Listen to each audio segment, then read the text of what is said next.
Alright, it's been a while since I've recorded any videos. Not that I was recording many videos before, but I don't know, I might see if I can get in the habit of doing it again. Document this journey. Anyways, update. I think the last video I did was at my Helmsdale property.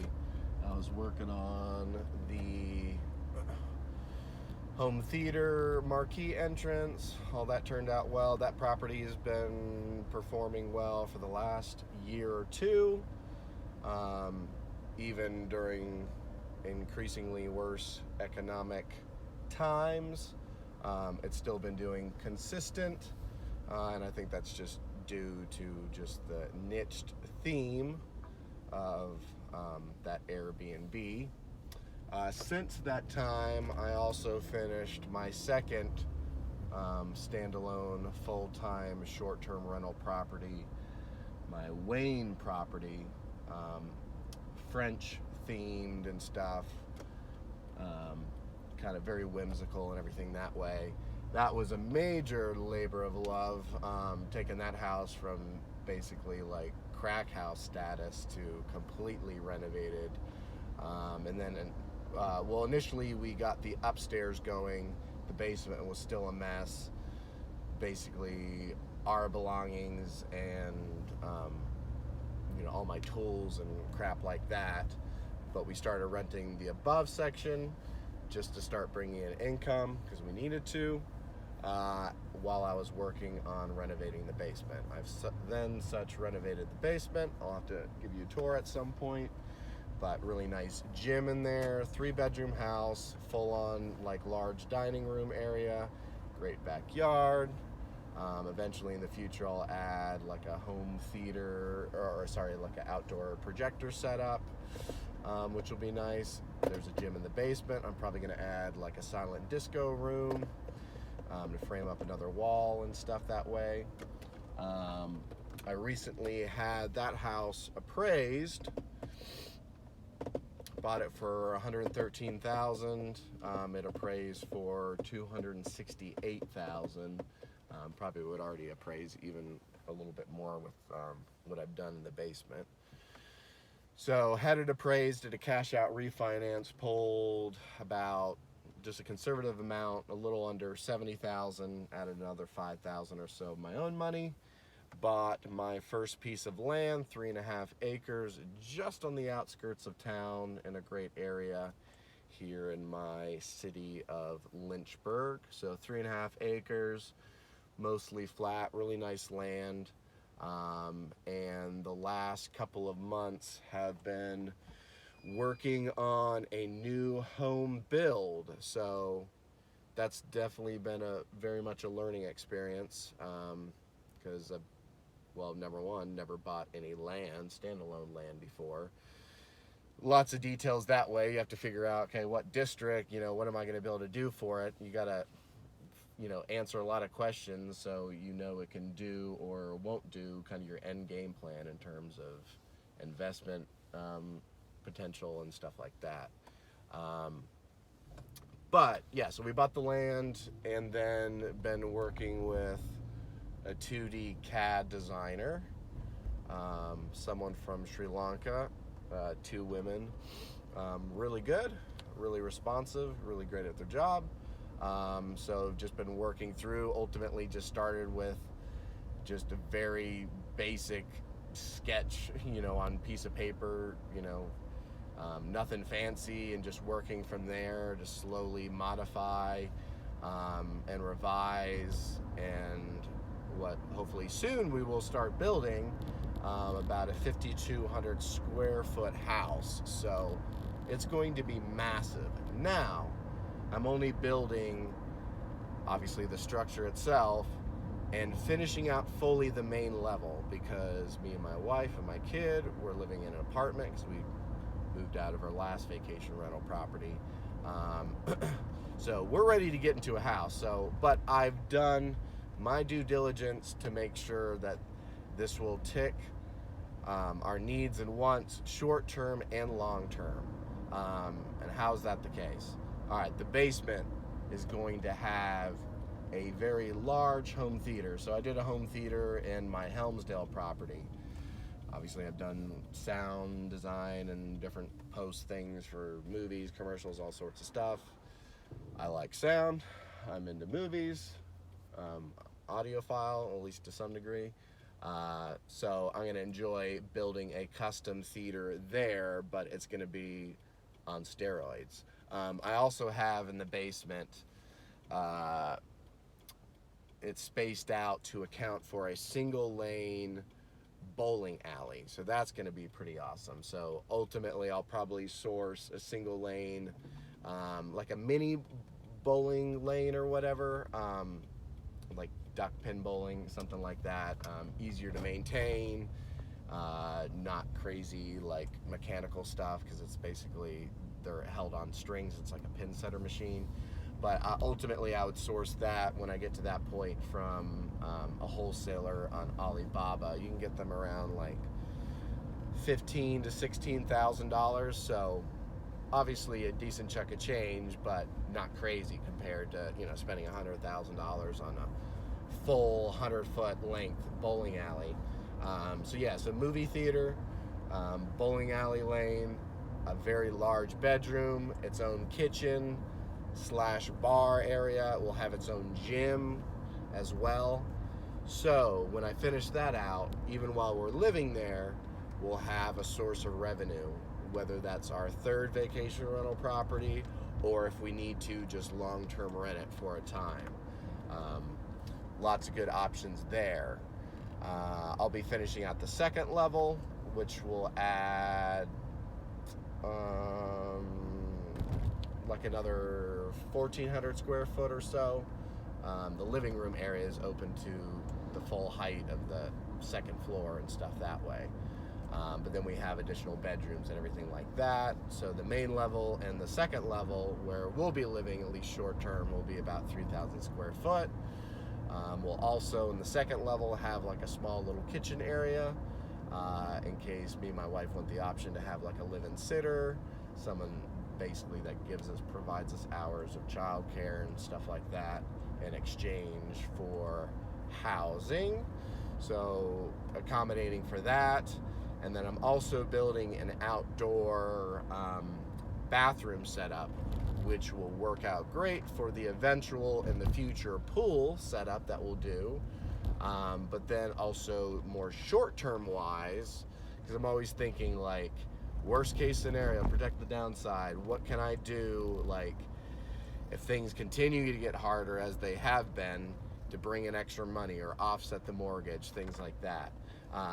So the outdoor bathroom would also double as the bathroom option for a glamp setup that I want the option to at least do. So maybe a large like TP tent on like a deck platform thing, or maybe one of those geodomes, something I could pull off for, you know, thousands of dollars, not tens of thousands of dollars.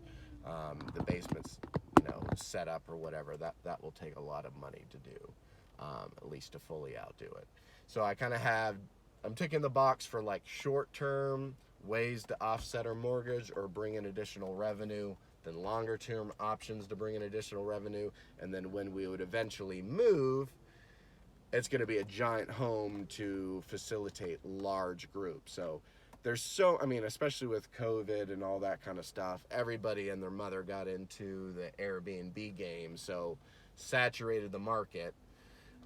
You know, so 3-bedroom homes and stuff are a dime a dozen. Now, ours have still done well, just because they're very niched and we run them very well. But there's so many, and then obviously now with gas prices going sky high and inflation and just this economy getting worse and worse, people aren't spending money. So right now we're switching to more medium-term stays and stuff, cover all expenses and stuff in that way. So right now we're just in tightening the belt, make sure we're good to weather the storm and stuff. But again, that new build home that I'm working on should be good for some short-term, you know, smaller revenue potential, medium-term, larger revenue potential, long-term, much, you know, very healthy revenue potential, I would imagine. just with how large the property will be, because there's not many homes that can facilitate 15 plus people, and there's not going to be any place with a state-of-the-art theater like I plan to build. And with doing a custom build, obviously we're able to cater and think, you know, and this is one of the things, it's like you have to think like, again, so you cover all your bases, okay? I want to make sure that it's going to tick the box in terms of like comparables, so if I ever need to sell the home, you know what I mean, like it'll be valued properly, and we're not doing something funky that would detract from the value. But I'm also making it short term where it's going to make us happy because we're going to be living there for a time. And then I'm also adding in custom things or tweaking certain custom things that lend itself well, you know, in terms of short-term rental stuff. So I'm trying to find something, again, where it ticks all those boxes. So it's as smart of an investment as I can make it. All right, so that's that. Hopefully, we should lock in interest rate or whatever in the next week or two. It's crazy with interest rates going up, but whatever. We're going to freaking make it happen one way or another. And then hopefully in the future, as I continue to, you know, build out the house and put sweat equity and equity into the home, do a cash out refinance later on when we get more into a up cycle in terms of the economy, and then, you know, get our payment down and pull money out and be able to do other stuff with it. So we should be starting things, and hopefully maybe we'll break ground in another month or two. In addition to that, picked up a brand new build townhome in our downtown. There was like one little section of land that wasn't built on, and some new townhome properties were built on that. I saw that right away and saw that as a good opportunity to snag a property in our growing downtown area, which is continuing to grow and build and get better and better. Me and my business partners, we picked that property up. I headed up that deal or whatever, moved us through that process, and I'm self-managing that. That worked out amazing. We got that at like a 2.4 or something interest rate. Phenomenal. And we have tax abatement, which means for like 10 years, we pay like half property taxes and stuff, just because it was in like a one little sliver of a like economic zone and stuff where the city was incentivizing people to build. So getting use of that, so that is great. So we just got a long-term tenant in there, got someone in there right away. Healthy cash flow, which is pretty awesome. That was at the very beginning of the year. Then about 2 months ago, me and my brother got him into real estate, and finally got him, you know, on board to like, all right, I'm gonna do my first deal. So him and I, we did our first deal together, and we picked up a historic home on Rivermont Avenue. Like, it's a very historic section leading towards downtown. Lots of large homes from the early 1900s, very grand stuff. So we snagged that from our friend Demetrius, who flips homes and stuff, and he got us on to that property, and it looked like the numbers would work in terms of it being something that we could afford and make happen, and we could make do with just minimal renovations and stuff. We mainly like beautified the exterior, cleaned up all the landscaping, everything like that. I think over time that property will do really well, just because all these old homes are getting flipped and bought up and improved and renovated along this main strip that leads to downtown. So it's a little bit on the edge of like, you know, slightly undesirable area and stuff like that, but I think it's in the path of progress where over time will do very well. Obviously not in the short term, as likely house prices, you know, dip down and stuff like that. but long term, I think we'll do very well. Once again, we're in an upcycle, and that area continues to improve and everything like that. So I'm at basically owning 4 properties, 2 vacation rental properties, 2 long-term rental properties, own land, and about to build 5th property, which is pretty cool. So I'm stoked about that. Focusing mainly on this new house build and just working hard at my other business where we do wedding events and everything like that. Doing side jobs all the time. I'm moving pianos. Occasionally I'll deliver food. Shoot weddings on the side for other people. Today I'm doing a commercial shoot for a big car dealership and everything. So I'm just hustling nonstop. Definitely been doing that for the last, most of my life, but very pinpointed in terms of the real estate direction. But just not easing up at all, continuing to go. Obviously, we've been hit with one thing after another: COVID, the government shutting down our businesses, and then inflation, and just, golly, it's been getting hard, but pushing through no matter what. And I think what it comes down to is just mental fortitude, not giving up. Don't even give yourself an option to give up. Push through. Once you push through some things, you realize, whoa, I'm capable of more things than I thought.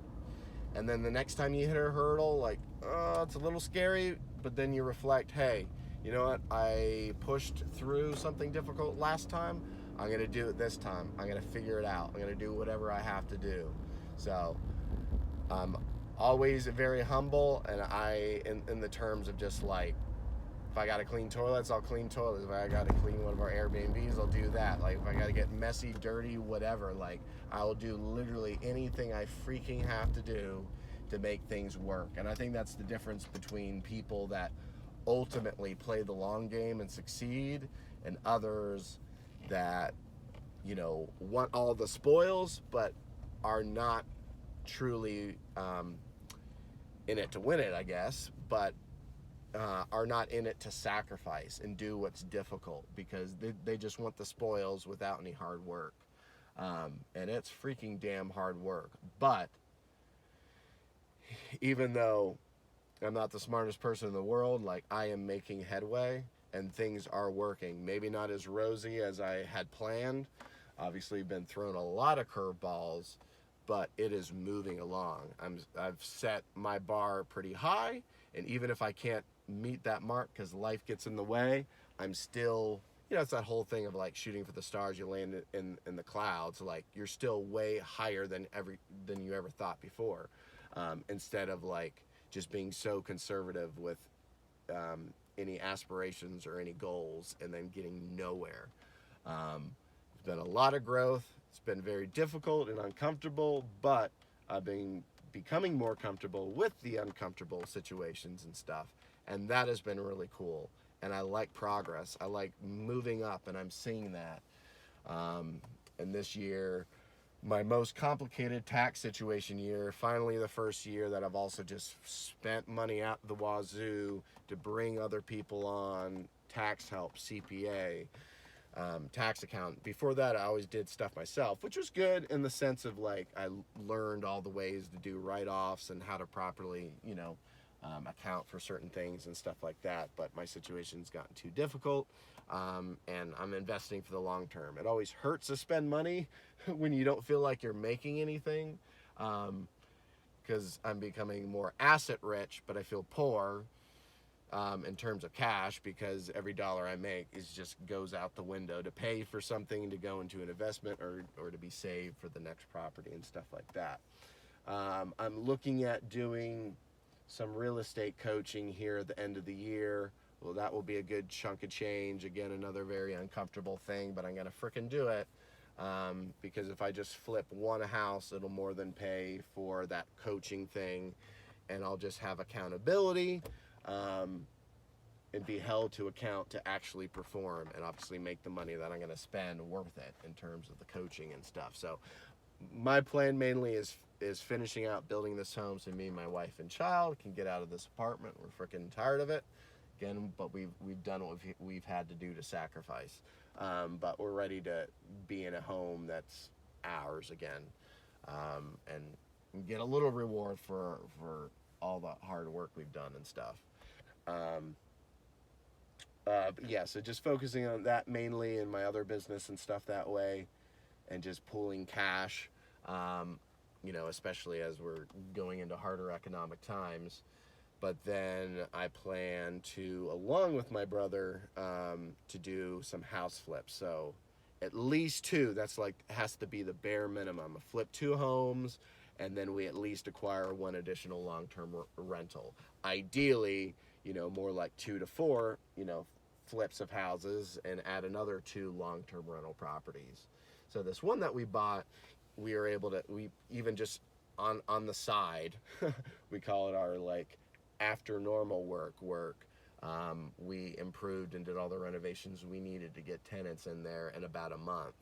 So if we can even identify some properties where within a month or two, leveraging our skills and some contractors that we're building our network with, a couple months or whatever, to do some renovations and get some people in there. So yeah, either way, we're going to try to dive into that game. We built a good skill set with the house that I fully rehabbed. I helped my brother rehab his home fully. So we gained so many skills from that, and now we want to leverage that to increase our income. I want to at least, like, again, it's like I always have to make like a minimum threshold I have to like reach so I feel like I'm progressing, and that would be like adding at least like another $50,000 to my personal bottom line, excluding any income from my rental properties, anything like that, but just to my personal bottom line from like house flipping and stuff. Ideally 75,000 to 100,000 or something like that, just so I can have more cash more quickly, so I can just again rinse and repeat, buy more properties, invest in other businesses, stuff like that. So yeah, I would say right now I kind of loosely calculated kind of where I'm at with things. I had made like one video, which I'm sure no one watched, and again, this is just for me so I can go back in time and see where I was at.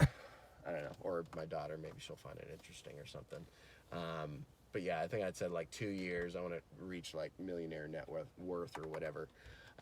Did a rough kind of calculation, kind of where things are at, and I'm at like $500,000 in terms of net worth right now. And then I think next year I can really push that along further. Now we'll probably see housing prices dip and stuff like that because of the Fed raising interest rates and everything that way. So short term, who knows? But ultimately, I'm working to be asset rich. I'm cash poor, increasingly more asset rich. Um, that's the goal. So I hope to add quite a lot of properties, ideally, to my portfolio next year. Obviously flipping houses to bring in revenue, and then ideally add a number of long-term rental properties and stuff between me and my brother, and then probably I could see. I know me and my business partners also want to buy another property as well. So I feel like it's always like those first steps are so bloody freaking hard. And then you start to create like a good foundation, and obviously a foundation of knowledge and stuff like that, know-how, and just even confidence. And then there's a certain point where then you just start to take off. So obviously I'm not there yet, but I mean, we went from one house, which was our primary home, and then already, which by the end of this year, I will be at 5 homes. You know what I mean? So that's still pretty cool. Like, again, I'm small fish, and like it doesn't matter. Like, well, who am I? Who cares? But comparatively, like to your average person that doesn't make any like significant long-term investment choices and stuff like that, that's pretty cool. Like in such a short amount of time. So I'm still very, very thankful, but I know I'm just at the beginning stage, and I know there's so much more that I will be able to do. So what I don't know today, I will know tomorrow or the next day. You know what I mean? So it's like knowledge compounds, money compounds, all that kind of stuff. So, anyways, for the 5 people that watch this, or maybe some bots out there on YouTube, um, just a quick recap of kind of where I'm at. I'm still pushing ahead, and I'll just, I don't know, I'm gonna try to just like make some more videos. They'll probably be crappy. I don't really have any plan for it, but I'm just gonna document the journey. So, oh, I think another thing too. I think I'm gonna try to do make use of the 179 deduction in the tax code for a vehicle over 6,000 gross pound curb weight or whatever. So, me and my wife have wanted a larger car just to freaking have space for once in our life. So thinking about getting, for a little fun but also practical, like a Generation 3, like one of the '07 to 2014 Cadillac Escalade. Obviously not great in terms of gas mileage right now, but like everything, I know gas prices will come down again at some point. And it will also have utility because I can tow like a utility trailer, which I'll probably make use of next year, especially for materials and working with contractors and supplying, the properties with materials to do rehabs and stuff like that. But we'll also get a full tax write-off to lower our tax liability. And if it if we're all, covered that way, then you can also forward any remaining money and stuff like that to the next year to reduce your tax liability. So I'm just looking at something very conservative, and we could sell my wife's Acura, $7,000, something like that. Put another $7,000 towards it. Pick up a Escalade for anywhere from like $11,000 to $14,000 or something like that. I know my little girl would love having a little TV screen thing to watch her cartoons. That would be fun. And just to, I don't know, have something that we can like kind of enjoy ourselves a little bit in, but also be practical. So that will be kind of a fun thing. So that's kind of a goal, but also makes sense in terms of taxes and stuff. So gonna make use of that because the laws change next year and you won't be able to get the full 100% write-off. So doing that too. Anyways, that's the update. Super long video, 27 minutes. I gotta get to work, but for the 2 people that watch this, thank you. Bye.